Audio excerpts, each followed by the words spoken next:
신자의 삶에 큰 영향을 미치는 것 중에 하나가 종말론입니다. 성경에 있는 종말의 묵시를 어떻게 이해하고 해석하느냐에 따라서 신자의 삶의 방식이 크게 달라질 수가 있습니다. 이를 잘 보여주는 사진이 한 장 있는데요. 사진 한번 띄워주시겠습니까? 여러분 어떤 사진인지 아시겠죠? 소위 태극기 집회의 모습을 담은 사진이에요. 사진에 보니까 태극기도 있고 미국 성조기도 있습니다. 근데 여러분 저 흰 바탕에 별이 그려져 있는 깃발이 어느 나라 국기인지 아십니까? 예, 이스라엘 국기예요. 저 별을 다윗의 별이라고 합니다. 이제 내려주십시오. 근데 여러분 좀 이상하지 않나요? 집회 참가자들이 미국 성조기를 들고 있는 것은 이해가 돼요. 미국은 우리나라를 공산주의의 침략으로부터 지켜준 고마운 나라이고 지금도 우리나라의 최고의 우방입니다. 그런데 우리나라와 별 상관없는 이스라엘 국기는 왜 들고 있는 걸까요? 이스라엘이 6.25 때 우리나라의 군대를 파병한 적도 없고 이스라엘은 우리나라와 동맹국가도 아니에요. 경제 교류나 무역 규모도 별로 이스라엘하고는 별로 없습니다. 그런데 왜 뜬금없이 그 수많은 나라들 중에서 하필 이스라엘 국기를 들고 있는 걸까요?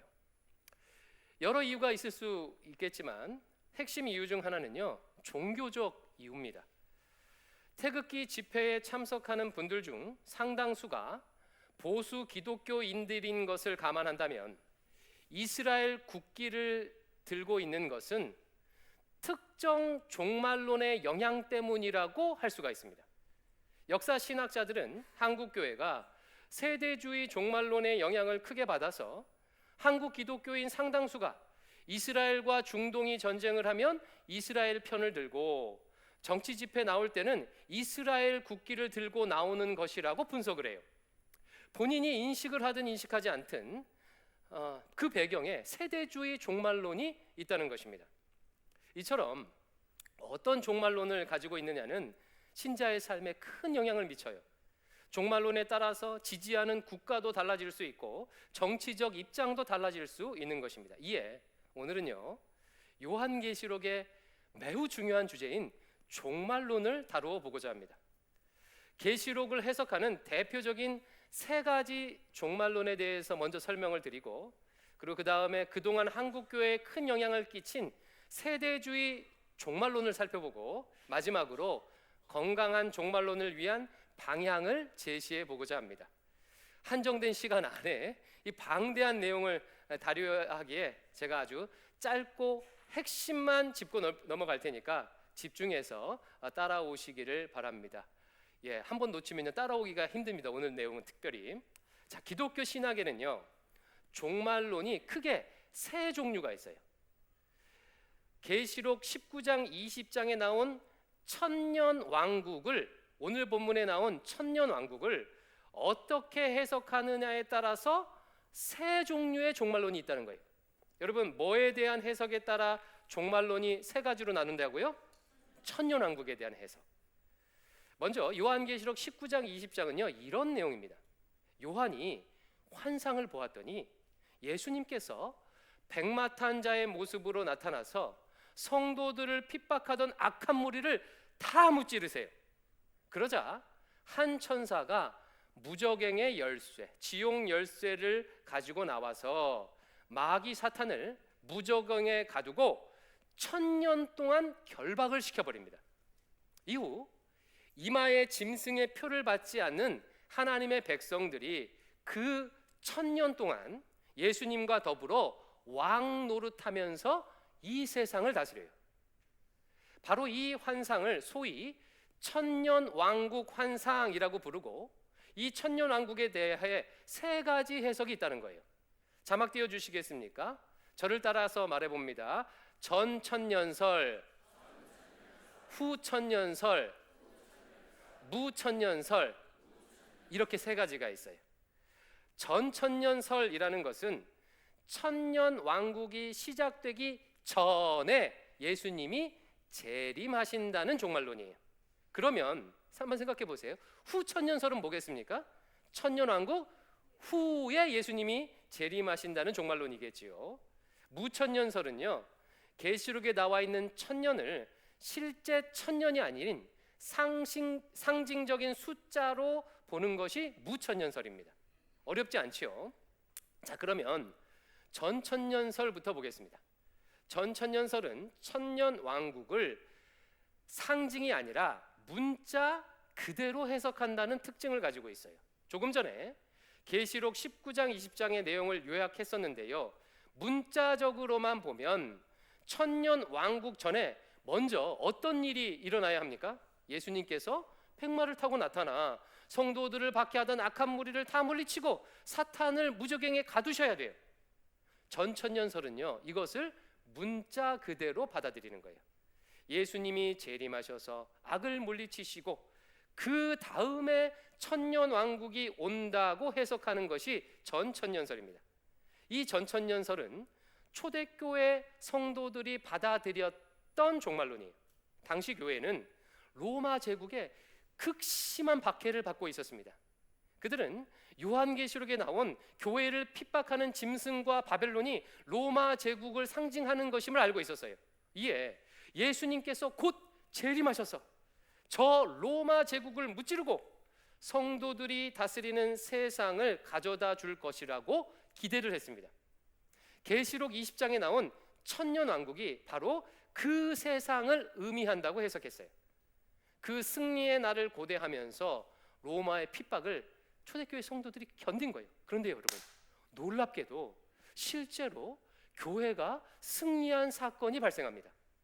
주 313년에 콘스탄틴 황제에 의해서 기독교가 정식 종교로 인정을 받아요. 더 나아가 392년에는 데오도시우스 황제 때 기독교가 아예 로마의 국교가 된 거예요. 기독교가 전 로마를 다스리게 된 겁니다. 신자들은 이 역사적 사건을 요한계시록의 성취라고 해석했어요. 과거 교회를 핍박했던 핍박자 로마, 짐승 로마가 무너지고 이제 교회가 세상을 다스리는 새로운 로마, 즉 천년 왕국이 시작된 것으로 본 거예요. 근데 여러분, 문제가 하나 있습니다. 전천년설에 따르면 천년 왕국이 오기 전에 먼저 어떤 일이 일어나야 되죠? 예수님께서 재림하셔야 되잖아요. 하지만 실제로 예수님이 재림하셨습니까? 그러니까 아니에요. 아닌 거예요. 예수님이 재림하시지도 않으셨는데 교회가 로마를 다스리는 천년 왕국과 같은 세상이 펼쳐지게 된 거예요. 이로 인해서 전천년설 종말론이 많이 약화가 됩니다. 그리고 새로운 종말론이 등장을 해요. 그게 바로 무천년설이에요. 무천년설은 계시록 20장에 나온 천년 왕국을 문자적인 천년으로 보지 않고 상징적인 숫자로 해석해요. 여러분, 지난주에 성경에 나온 특별한 숫자의 의미를 배웠었지요. 천에는 어떤 의미가 있었습니까? 10의 세제곱, 충만해, 충만. 무천년설은요, 천년을 오랜 기간을 상징하는 것으로 해석합니다. 뿐만 아니라 무천년설은 계시록의 종말 환상을 종말에 일어난 일들을 시간 순서대로 보여주는 것이라고 해석을 하지 않아요. 대신 구약 성경의 예언들이 성취되는 것을 보여주는 환상이라고 해석을 해요. 그래서 무천년설에 따르면 천년 왕국은 이런 의미가 되는 거예요. 예수님의 초림으로, 예수님의 십자가와 부활로 사탄이 힘을 쓰지 못하는 하나님 나라가 이미 시작되었다. 그러나 아직 하나님 나라가 완성된 것은 아니다. 나중에 예수님께서 다시 재림하셔서 하나님 나라를 완성하실 것이다. 이 초림과 재림 사이의 충만의 기간을 요한계시록이 천년이라는 상징적인 숫자로 표현한 것이다 라고 해석합니다. 그리고 이 이미와 아직 사이의 충만한 시간 동안 신약 교회는 승리하신 예수님과 더불어 왕 같은 제사장으로 역할할 것이다 라고 해석하는 거예요. 여러분, 크게 어렵지 않죠? 이 무천년설을 정립한 신학자는 기독교 신학의 아버지라고 일컬어지는 어거스틴입니다. 이 고백론을 쓴 어거스틴이에요. 어거스틴은 계시록의 천년을 문자적으로 보지 아니하고 상징적으로 해석하여 무천년설을 정립했어요. 이것은 종교개혁가인 마틴 루터와 장로교의 창시자인 존 칼빈에게로 이어져서 지금 현재 대부분의 주류 개신교 신학은 이 무천년설을 따르고 있습니다. 반면에 후천년설은요, 앞선 두 개의 종말론보다 훨씬 뒤에 생긴 종말론이에요. 17세기 이후에 서구 사회는요, 급속도로 발전을 합니다. 인간의 이성에 대한 신뢰와 과학의 발전으로 세상이 더 좋아질 수 있을 것이라는 낙관론이 서구 사회에 팽배해졌어요.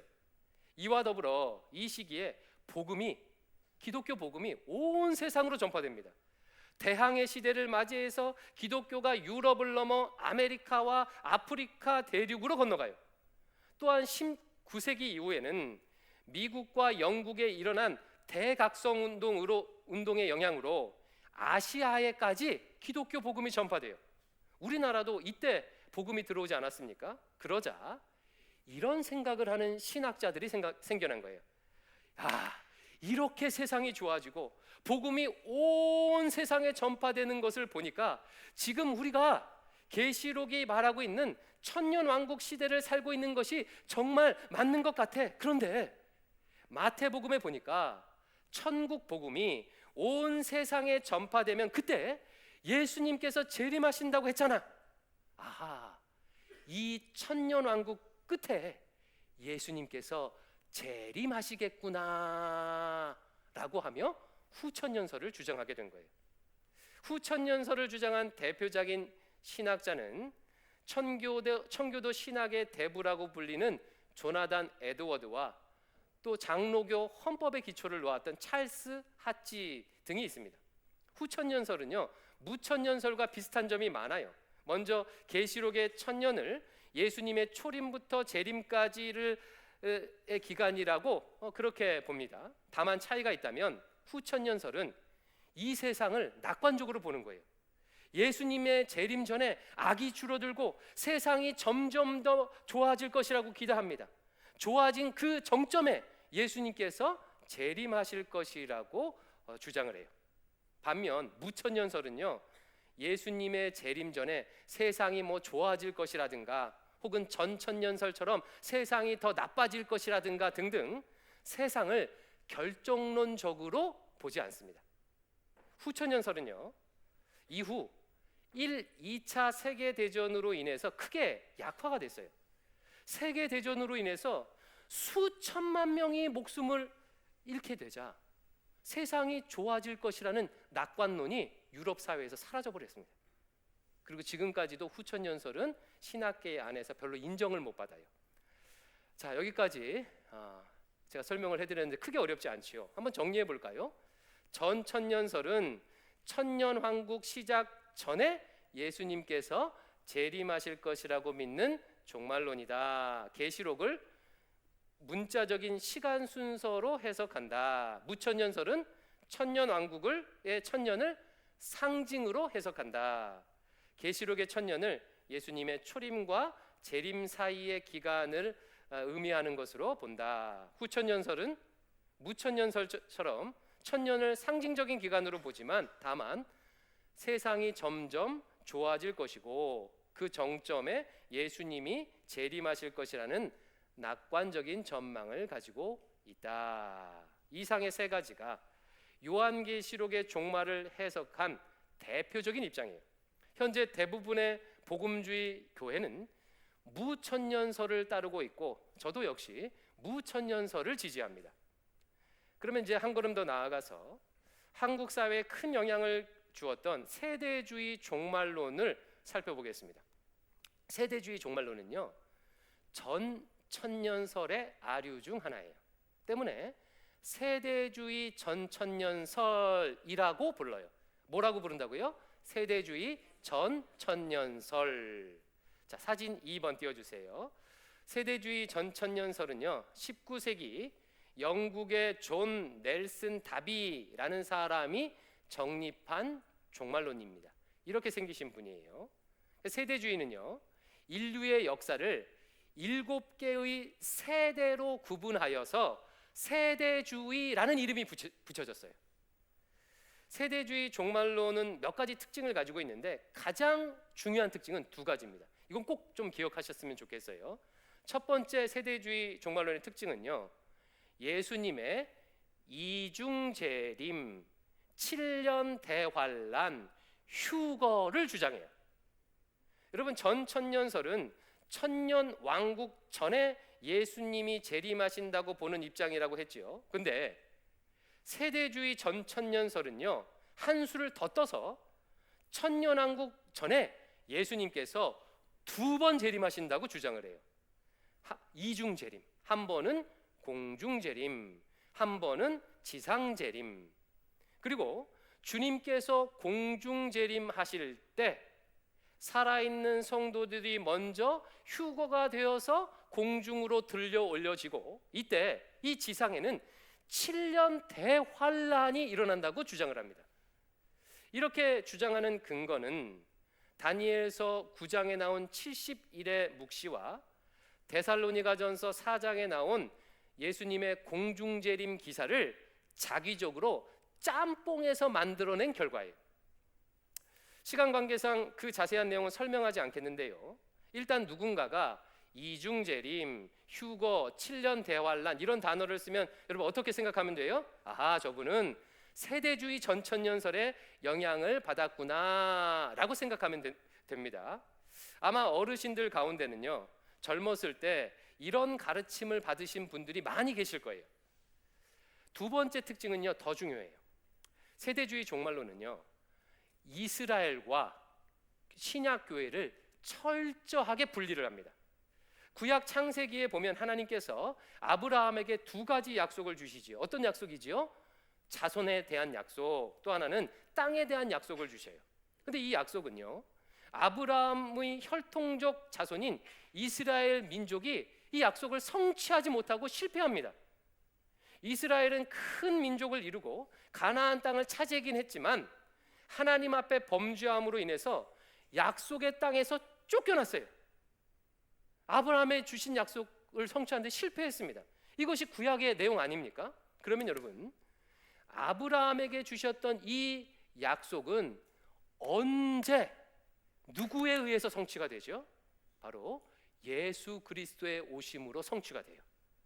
예수 그리스도의 핏값으로 사신 신약 교회를 통해서 실현이 되는 거예요. 이제 예수 그리스도를 구주로 믿는 모든 사람들은 혈통과 상관없이 누구나 다 아브라함의 자손으로 인정을 받게 되었습니다. 또한 약속의 땅은 물리적인 특정 공간이 아니라 신자가 있는 모든 곳이 하나님의 거하시는 약속의 땅이 되었어요. 성도들 자체가 하나님이 거하시는 성령의 성전이 된 거예요. 즉 아브라함에게 주셨던 약속이 신약 교회를 통해 성취되었고, 무너진 이스라엘이 신약 교회를 통해서 회복된 거예요.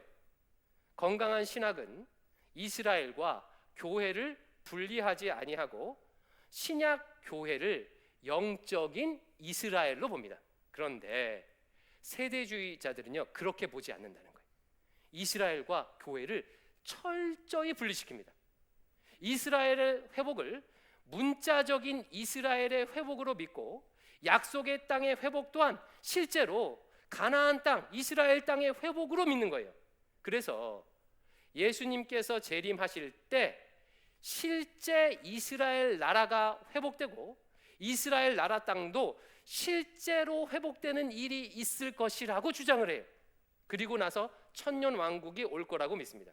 여러분, 왜 일부 기독인들이 이스라엘을 지지하고 이스라엘 국기를 들고 나오는지 이해가 되시지요? 이스라엘 나라가 물리적으로 회복되어야만 천년 왕국이 오기 때문인 거예요. 천년 왕국은요, 예수님을 믿는 유대인들이 물리적으로 회복된 이스라엘 땅에서 이방인들과 함께 이 세상을 다스리는 시기이기 때문에 그런 거예요.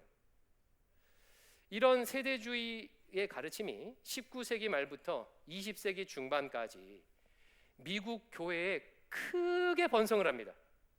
크게 번성을 한 데는 세 가지 이유가 있는데요. 이 이유를 아는 것도 매우 중요합니다. 첫 번째, 세대주의가 번성한 이유, 자유주의 신학의 발흥 때문이에요. 19세기 신학계는요, 큰 진통을 겪었습니다.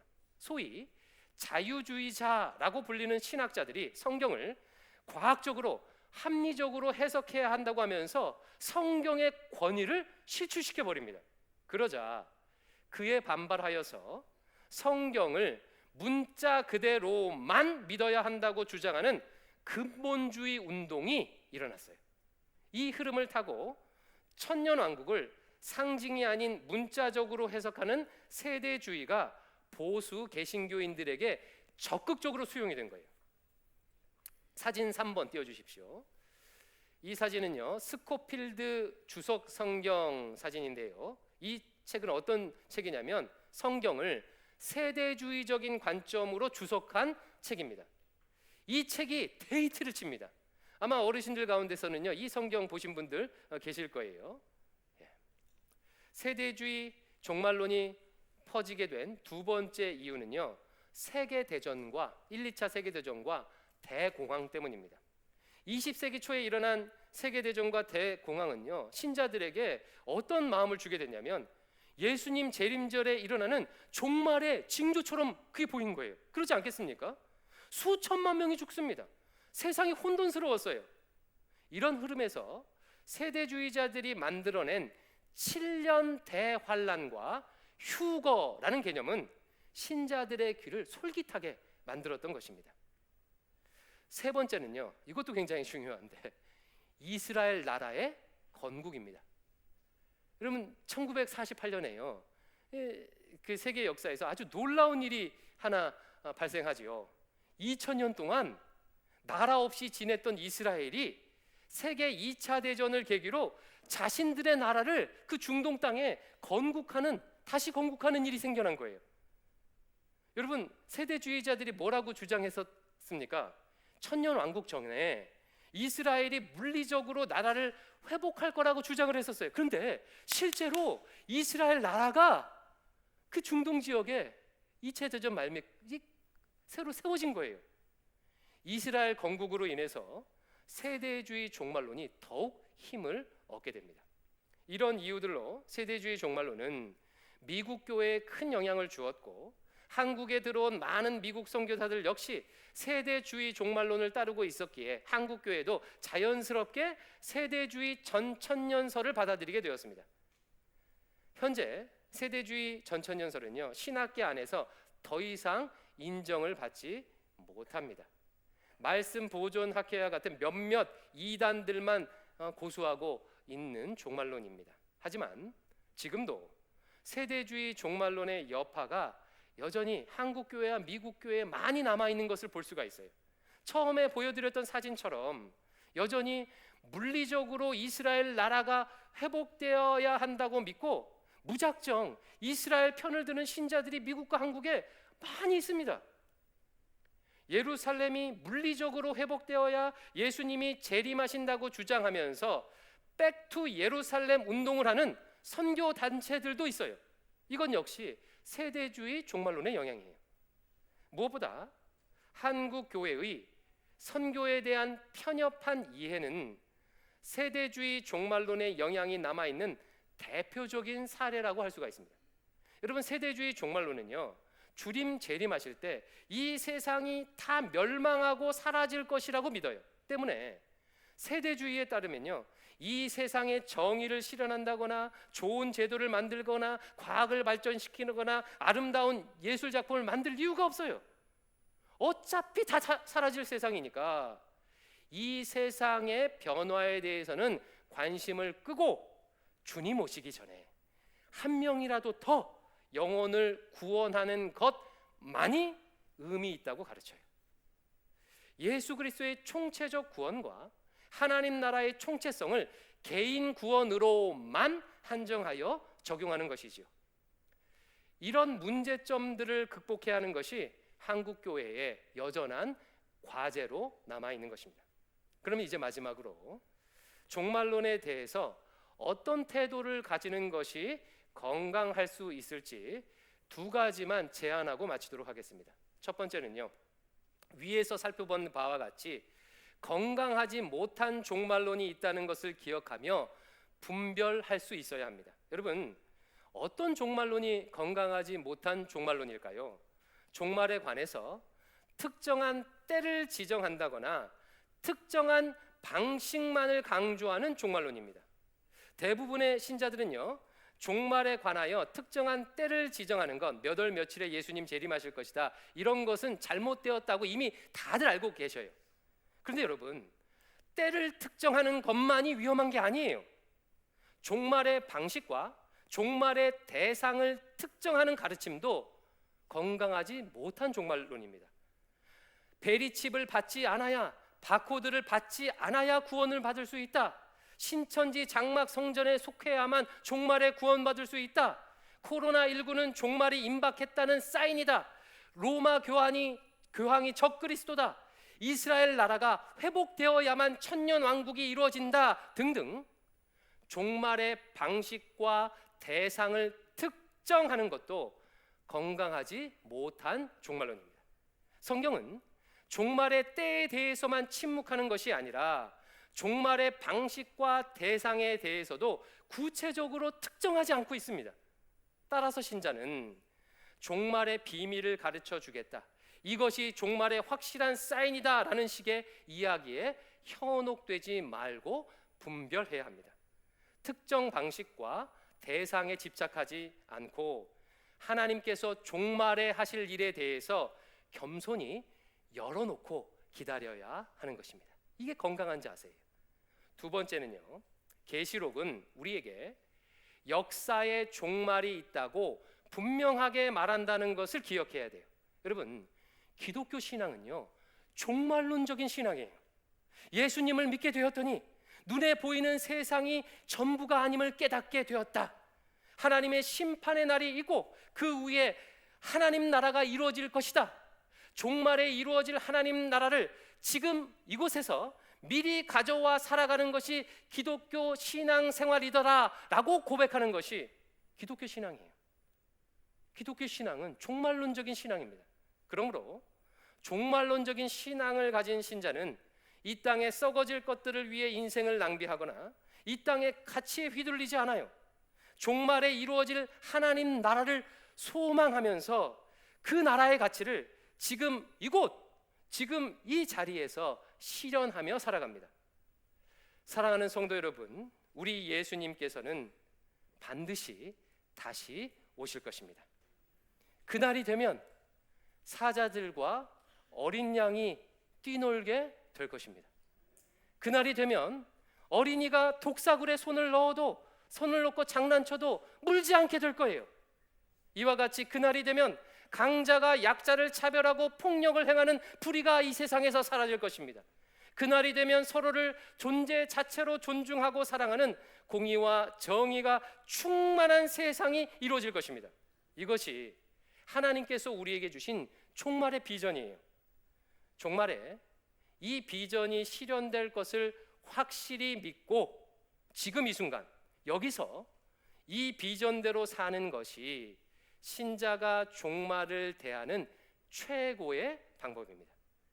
이상의 이 두 가지를 실천하여서 종말을 건강하게 마주할 수 있기를 주님의 이름으로 축원합니다. 우리 이 마음을 담아서 우리 마라나타 찬양하겠습니다. 예수님 어서 오십시오. 이 마음을 담아서 예수님 오셔서 이루어질 그 하나님 나라를 지금 이곳 대광교회에서 우리 삶에서 누리게 해 주시옵소서. 이런 마음을 담아 마라나타 찬양하겠습니다.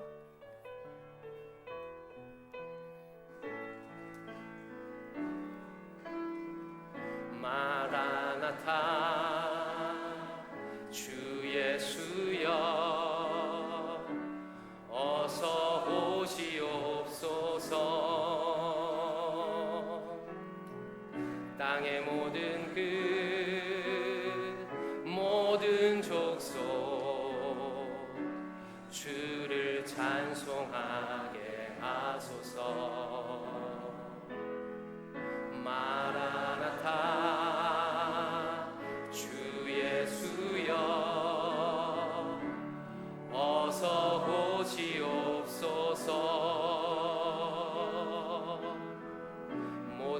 열방이 주께 돌아와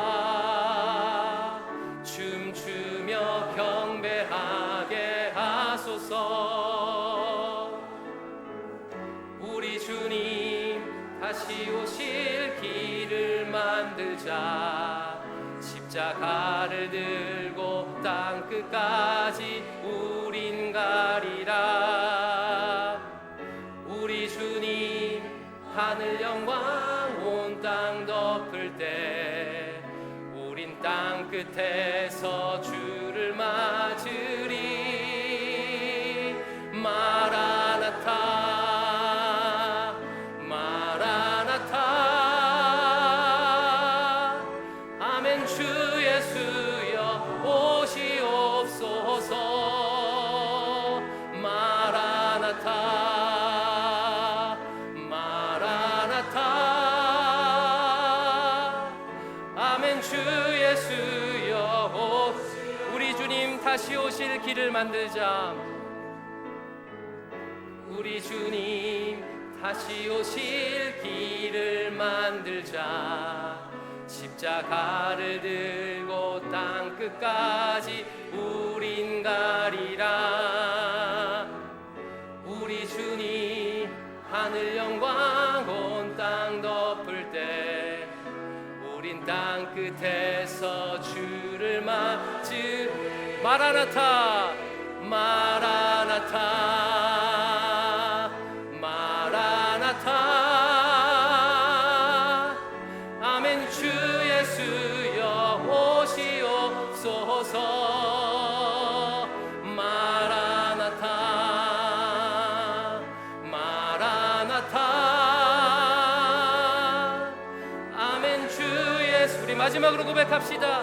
마라나타 마라나타 마라나타 마라나타 아멘. 주 예수여 오시옵소서. 마라나타 마라나타 아멘. 주 예수여 오시옵소서. 이 시간 눈을 감고 우리 한국교회와 대광교회를 위해서 중보적 기도를 드리겠습니다.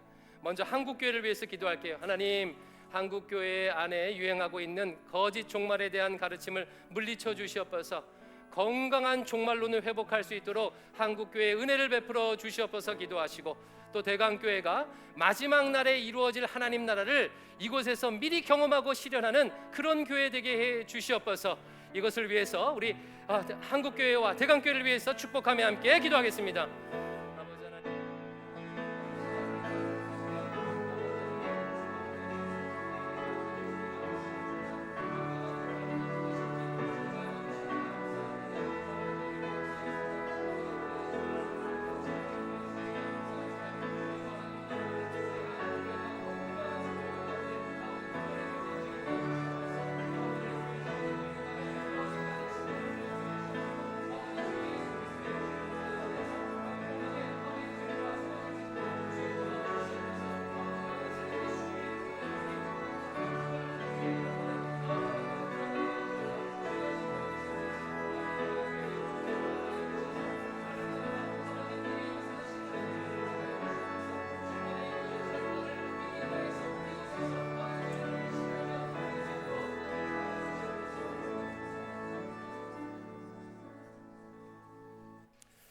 이 모든 말씀 예수님 이름으로 기도드리옵나이다.